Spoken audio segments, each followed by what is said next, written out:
Victor.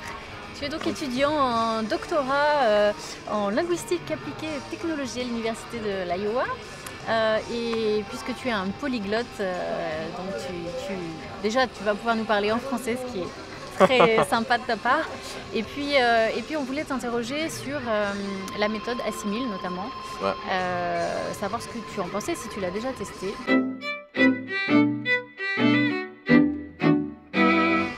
En fait, j'utilise la méthode Assimil maintenant. Je l'utilise pour étudier les Russes, parce que ma copine est ukrainienne. Alors, il faut toujours une bonne raison pour ouais, apprendre il y a une beaucoup de nouvelle langue. motivation là-dedans. Je pense qu'il y a beaucoup de méthodes qui sont là-bas, qui utilisent par exemple beaucoup de technologies, beaucoup de gamification, des trucs comme ça.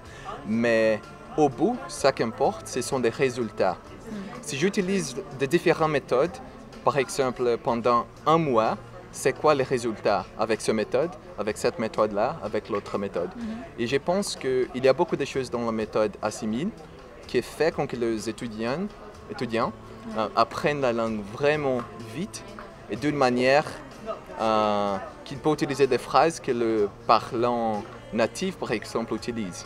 Si tu utilises par exemple Duolingo, il y a beaucoup de phrases qu'on n'utilise pas. Alors pourquoi est-ce que je vais étudier, apprendre quelque chose qui, si j'utilise, les autres vont dire « Ouh, c'est un petit peu bizarre » ou des choses que je ne peux pas vraiment utiliser parce que ce n'est pas naturel.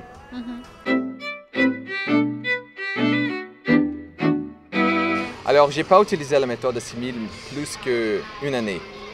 Alors, je ne sais pas, mais j'habite avec une personne qui parle russe et elle me dit que je fais beaucoup de progrès tous les jours.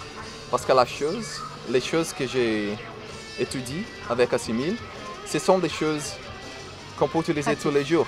Ce sont des conversations, comment est-ce qu'on dit, day-to-day conversations. Oui, de tous les jours. Exactement. C'est du quotidien. C'est pas ludique dans le sens des Duolingo, il n'y a pas de gamification, mais c'est ludique parce que les dialogues sont intéressants. Il y a un petit peu de blagues parfois, et ce sont des dialogues naturels, et tu peux te rappeler de ce qui se passe. Et pour les personnes qui aiment la grammaire, par exemple, il y a toujours des explications sur les points grammaticaux.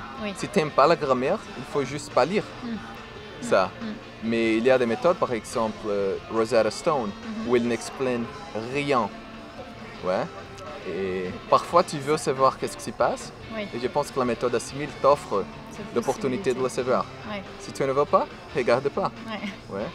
Merci beaucoup en tout cas. Merci à vous, c'était un plaisir. Cette petite discussion. Et à bientôt. À bientôt, merci.